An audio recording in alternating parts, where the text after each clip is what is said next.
Hi, if you like the video, please remember to subscribe.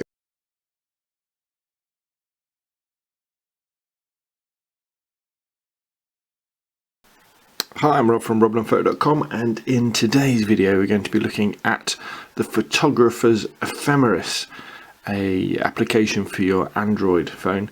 In this case we're going to be looking at it on the HTC One Max phablet that enables you to work out where the sun will be or where the moon will be, in which direction the sun or moon will be at any point on the Earth's surface at any time. So let's dive in and have a look. Now, the first thing I'd say is with the photographer's Ephemeris, there is a free desktop version you can download, and I would say download that first and have a play with it and decide whether it's something that you find useful and that you couldn't really do without on your phone, because it is a paid app. It's only a couple of quid, but as I say, there is a desktop version that does everything you see here and works just as well. But if you want the convenience of having TPE in your pocket, then this is a worthwhile investment. So it's all based around Google Maps. So what we can see here is this is Gosport Ferry. In fact, if we zoom out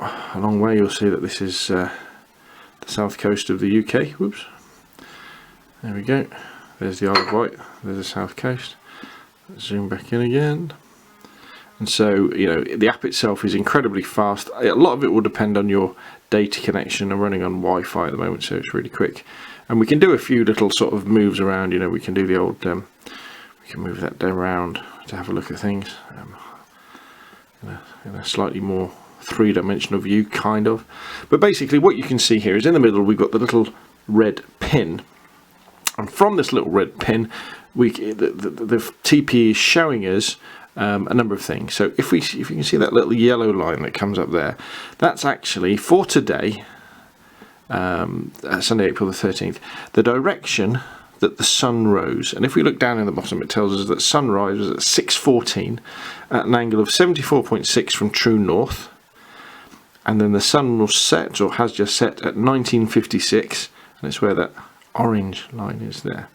And it also tells us where the moon will rise. So the moon rose today at 6 there, and it's going to set at 5:18, I guess.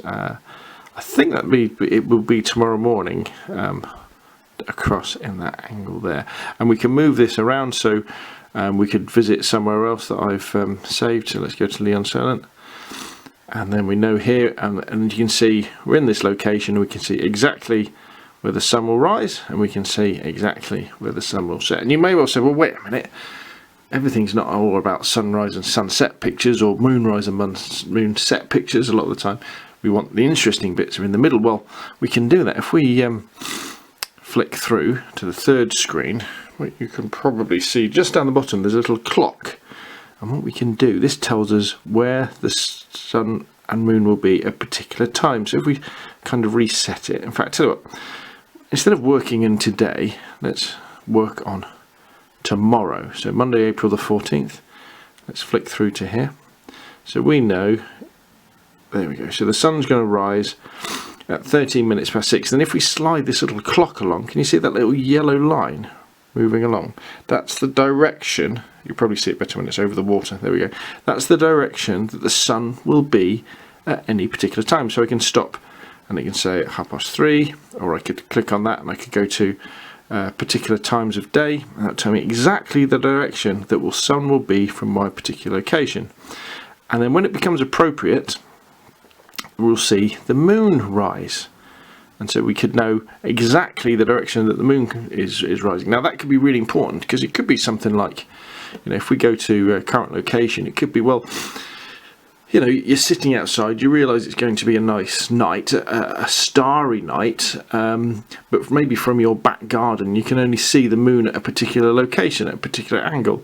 So what you could do is you could use TPE to see exactly where the moon will be, and so when you know that particular bit where the moon will appear, you can say, well, I know I can see that, and that will be at exactly 6 minutes to 10 in the evening. Now obviously you've got the angle as well, and it could be if the moon's a little bit low, you won't be able to see it. And in fact, if we go back to the first screen, the TPE also does tell us how much moon we should be able to see. So in this case, tomorrow, we should be able to see 98% of the moon, which is good, and it's almost a complete a whole moon. So that's really cool. So let's go back to the Gosport Ferry. So one use for this could be, if we were down at the Gosport Ferry, there's the Spinnaker Tower across there, that big tower. You can see its shadow there. So it could be that I wanted to take, let's say I had wanted to go down there on Wednesday morning. So let's go forward to Wednesday morning, and I want to take a sunset shot, a sunrise shot with the sun right behind the Spinnaker Tower. Now I know by looking at the yellow line that the sunrise isn't going to be behind Spinnaker Tower, so I can pick up the little pin, move it along the promenade a little bit until I get to a point where the sun is, that's near as damn it, where the Spinnaker Tower is. And that tells me the exact location I need to be in to capture that shot. And also it tells me the sun is rising at 6:08, so you'd have to get down there for 6 o'clock. Sounds a bit early to me. And then you could do the shot that way. How cool is that? Incredibly powerful. And then again, if you wanted to track where the sun was going during this morning, where the sun is, we could just go to the screen with the timeline. Let's roll it back to sunrise. We know there we go, there's sunrise. And if you wanted really fine control as well, we can turn that to a clock so we can watch how the sun will track across the sky. Incredibly easy, incredibly powerful as well. And you can go find anywhere in the world to store these locations, as many as you like. You could plan, say you're going away on holiday, you could plan things months or years in advance, and it's all very, very accurate and great fun to play with. In fact, it's one of those things where you might find yourself playing around with the app too much when you should be out taking photographs. Now let's go back and have a look at a bit more information we see down the bottom. So as we said, at the bottom of the screen we can see when the sun's rising, when the sun's setting, when the moon's rising, when the moon's setting, how much of the moon we should see. And then we've also got, in this particular screen, we've got the times for civical and nautical and astronomical dusk and dawn, and then we can see with the light coloured lines where the brightest places would be. And then if we come across to this bit as well, we can look at azimuth and altitude of where the sun and the moon will be at particular times, so that's the angle above the horizon, should you want to get into that. And then we also have if we come across here, we also have the geodetics screen. Now, you don't really need to use this with the photographer Ephemeris, but you could do.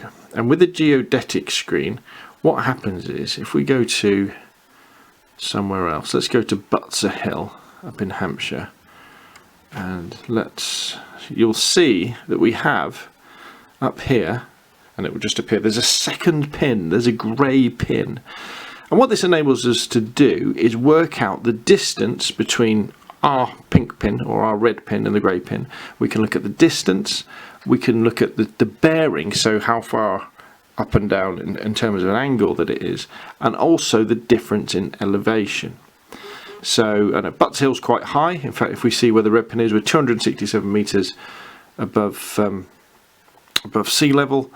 And what I've done is I've plonked the little grey pin down on the road, and we know that it's 959 metres away, at a bearing of 73 degrees, and it's 150 metres lower. Now you may well be asking, well, why on earth do you want to use this? Well, there may well be certain situations when you're in mountainous or areas where you'd want to know the difference between when the sun will rise or set, or the moon will rise or set, with things being in the way, things like hills and mountains. And by using a combination of these two pins, you can look at where the sun will rise, what the difference is in terms of degrees between your position and the nearest hill or the nearest valley, and then you can obviously then work out the fact that if you've got to look up by another 3 degrees, that's the point at which the sun will come over the horizon, and that's the time that you would see the sun in that particular direction. So obviously we're getting into a little bit more advanced use of TPE there, but it's all there to play with, and the more you play with it, the the more kind of easy it becomes to use. But to be honest, what you'll find is what you'll use the most is the feature where you can put in a time, you can put in a date, you can plonk the pin down where you want it to be, and then you can know exactly where the sunrise will be, the sunrise will set, or where the sun will be in a particular location. Let's think of another sort of situation where that could be. Actually, let's say there's a rather striking building in Fareham, the civic offices. It's a really tall building. It's one of the tallest buildings in this particular part of Hampshire, and it is right there. That's the civic building. So if I plonk down my pin here, let's just put it on top of the civic building. If I wanted to go and take some nice pictures of the civic building, but maybe I wanted silhouettes, or I wanted it to be lit by the sun at particular times, and let's say I was doing it next, I don't know, Saturday. So let's go forward to Saturday. Here we go, and then we can flick through to the time scale here. Let's go back to dawn. So I know if I'm doing a kind of a photo shoot around this particular building, I can know that the sun will be striking the east face of this building at approximately 2 minutes past 6 in the morning. So I could position myself over here. Or maybe if I wanted the building silhouetted against the rising sun, obviously I would stand over here. Or if we zoom forward throughout the day, I know the sun is going to be setting over here, so I could get it if I stood over this direction. I could get the setting sun lighting the building, or I could get a nice silhouette if I was standing over here, or obviously could get a side lit. Or if I wanted to get really advanced, we could even look to see where the moon would be. But on this particular day, yeah, the moon, I probably won't be able to see it because it'd be behind this building. But that kind of gives you an idea where you could plan a shoot around a particular location in order to make the most of sunrises or sunsets. So there we go. That's the photographer's Ephemeris. Hopefully, I've given you a brief introduction of its main strengths and what you can do with it, and how all of a sudden the technique of using sunrise and sunsets, or where the sun or the moon is coming from, not only obviously to take pictures of the moon, but with the way that the sun lays across your particular subjects, becomes less a matter of luck and more a matter of judgment and planning. My name's Rob from robnandphoto.com, and thanks for watching.